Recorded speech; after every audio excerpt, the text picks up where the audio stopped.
Howdy, lieutenants and economists. The most volatile, evil, disgusting things on the planet, humans. If you have a video request, you can always go to assholeconsulting.com. Yeah, I am gonna charge you, kids. And that is the importance of not fucking up. You are such an asshole!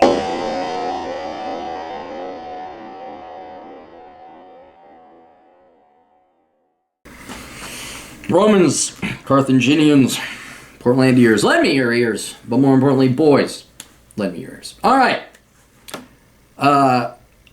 It dawned on me that there's a... I always look like, how can... It's one thing to say something. Here's wisdom. Follow it, kid. And it's another thing to get the kid to follow the wisdom, or anyone to follow wisdom for the matter.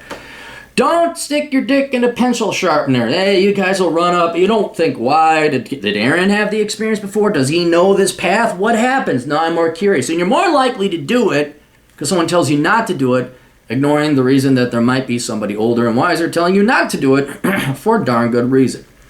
But then every once in a while, the old Capmeister comes up with a clever idea as a way to prevent you from making a huge mistake by giving you a taste. Because I could say, stop buying new cars.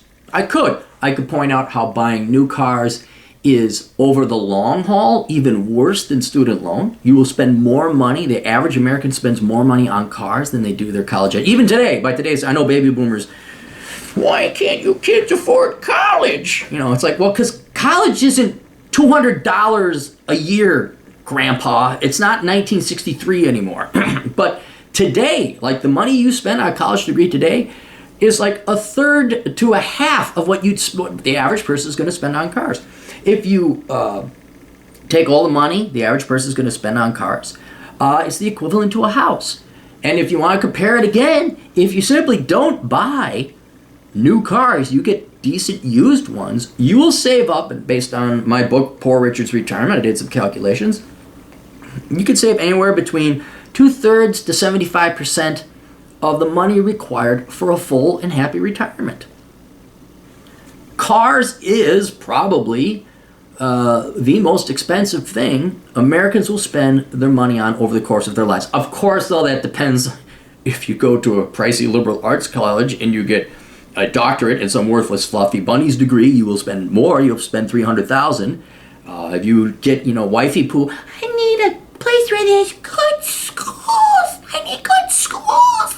And now the price of your house went from a perfectly adequate $250,000 bungalow to a $670,000 McMansion that you don't need.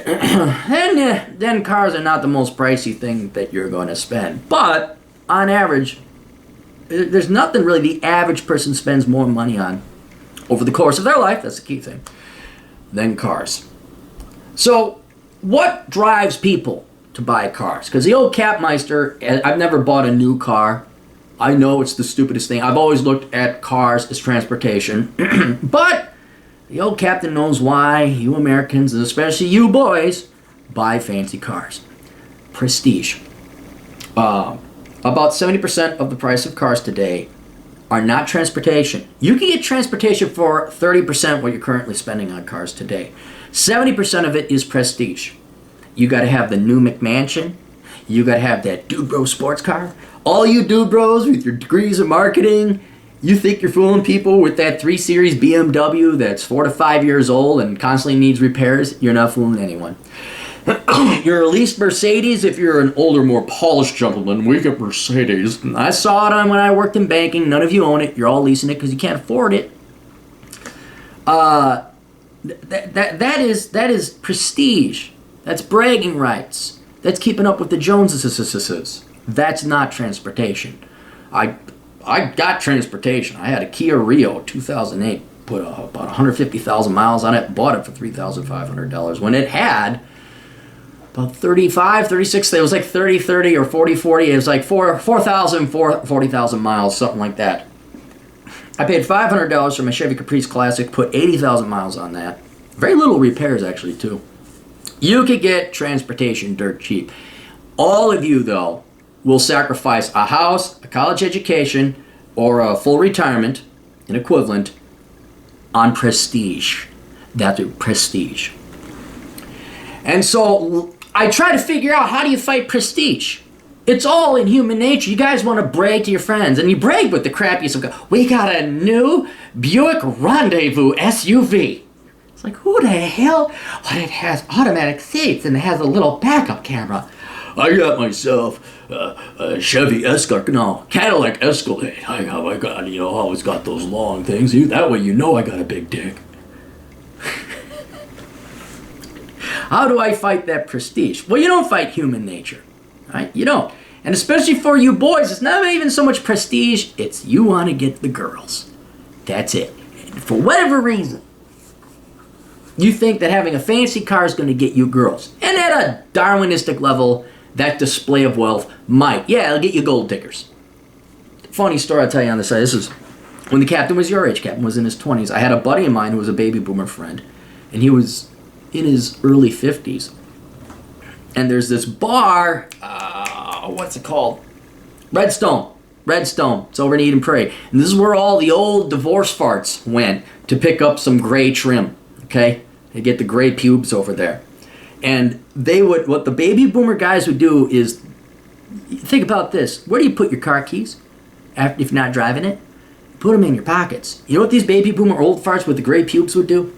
They would take their car keys and they would put it up and make sure that like the Mercedes logo was facing up or the Corvette logo was facing up. And then the gray pubed women would come in and, oh, you got a Corvette? Oh, I wasted all my divorce settlement on a fake boob job. I'll go out with you. And it sounded exactly like that.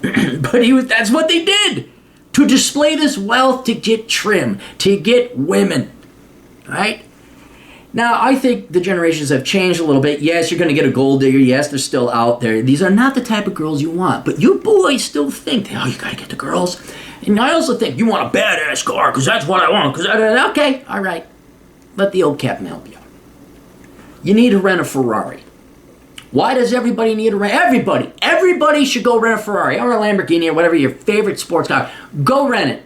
Go rent it for 2 days.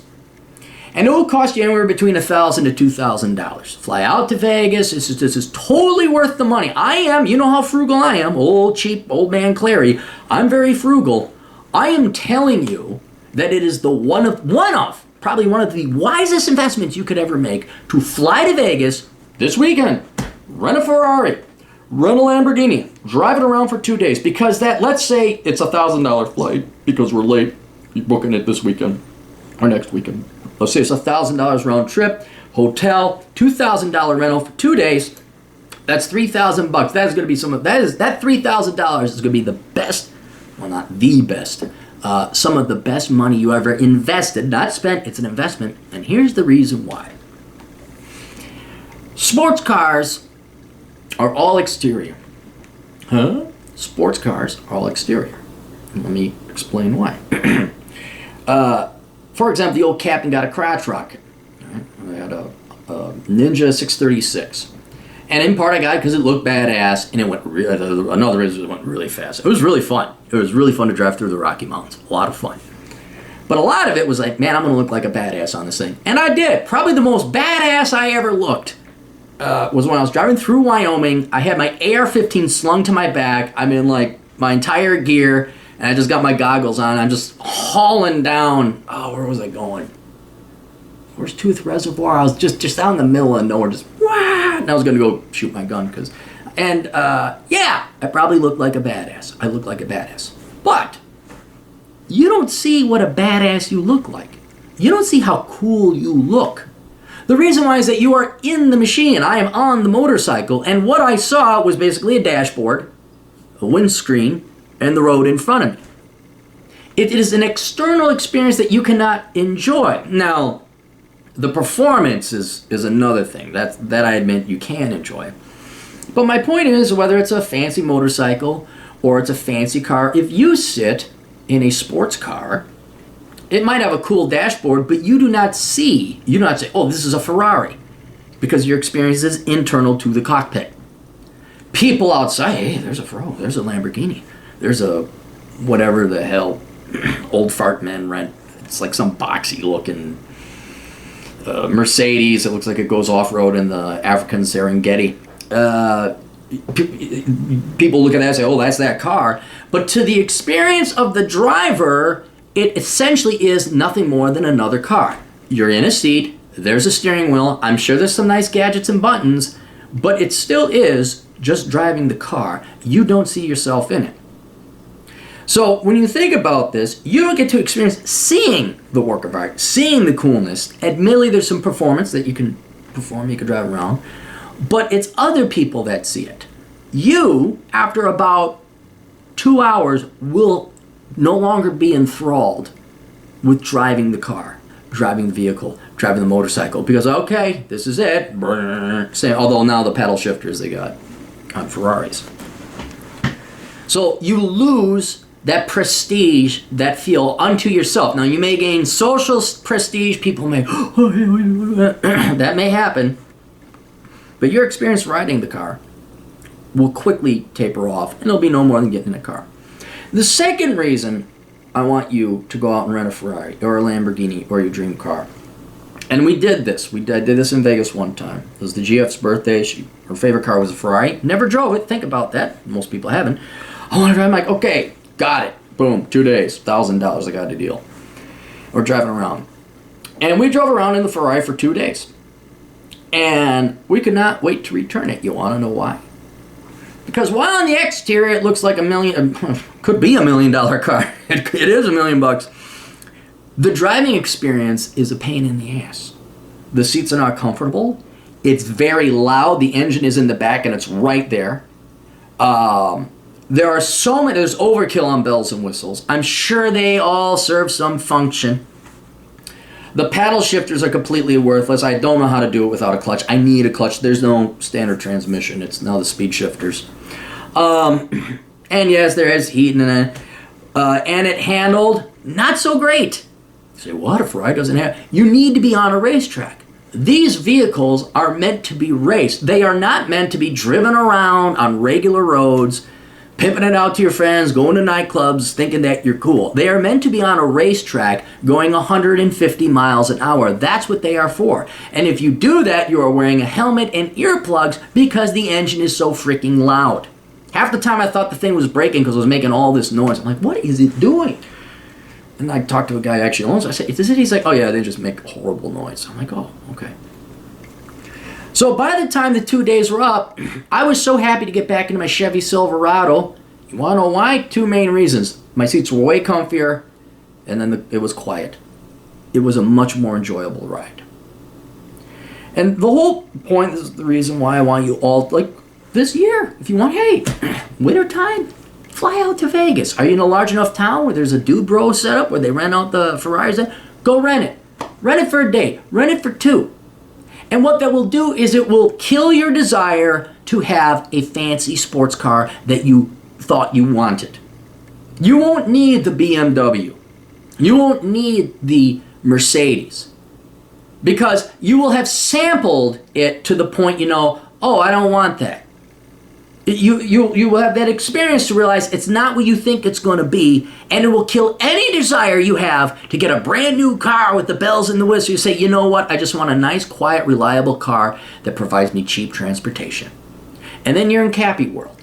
And then for that $3,000, maybe $3,500, you saved yourself over the course of life at least $200,000 buying brand new cars. And I trade it in and I get a discount on the next car, or leases, or however you want to finance vehicles you really can't afford. Because it's not just the purchase price, it's all that interest you guys keep paying on it. Oh, and then all the extra insurance, because you need to have it fully covered, whereas my piece of crap vehicles, if they get told, I'm like, meh. And you will make your finances infinitely easier. Now, I go into great detail in this in my book, Poor Richard's Retirement. I strongly recommend you pick that up. But I did want to pass on this bit of wisdom, this bit of advice for all you boys and girls out there. You think you got to get this vehicle, you got to go, get it, rent it, experience it. And then realize just what a waste of time and money it would be, and how uncomfortable a ride it would be, and how not fun it would be actually driving one of these cars, actually owning one of these cars. And then you'll be perfectly happy with, oh, my buddy had a Buick Regal used. Oh, dude, two big ass recliners on wheels. You just sit in there like, oh, this is nice. The old people know what they're doing. Those old people cars, this is why you want to get old people cars. They're comfy as hell and they're easy to fix. Maybe not the greatest on gas mileage, but oh man. And then you buy them used from the old people. Tilly literally, takes it to church and back and maybe to the grocery store. Never got the RPMs above 6,000. You want an old person's car. Very comfortable. Very comfortable. Yeah, I'll grant it, you could spend a little bit of money on your sound system. That might be worthwhile because you want to have nice music or podcasts. Listening to the Clary podcast or the Old Brother podcast. But you do not want to be investing. You do not want to be pissing away your money on new cars. New cars that you have to borrow for or lease because you can't afford them. New cars because you think there's prestige. Buy transportation. Do not buy prestige. Do not buy chick getting car. Okay, guys? Cars and vehicles are for transportation. And the quickest way to kill your I can't tell you. I just can't tell you, don't get luxury cars. Don't buy brand new cars. I can't tell you that because it doesn't overcome it. You need to experience it. So everybody, go rent a Ferrari. Go rent a Lamborghini. Go rent whatever monstrous SUV it is that you want to do and realize that it ain't all that it's cracked up to be. All right, you've got questions. Old Captain's got answers over at assholeconsulting.com if you have a particular question or situation that you need answered. It's not free. Nothing's free. I can tell you this, though. At Asshole Consulting, if you spend the money on a consultation, it's going to save you a lot more money down the road. Just like I saved you, what? $197,000, $3,000 rental, save you $197,000 over the course of your lifetime. I think that's an admirable rate of return. I think I've displayed my genius here very well, thank you, and why you should hire me at Asshole Consulting if you have a question about your situation. And if that's too pricey for you, like, say, a consultation, you can always get my books. You can find those on Amazon.com. Search Aaron Clarey, Aaron, 2 A's. Clarey, Clarey. We'll see you guys later. Toodle.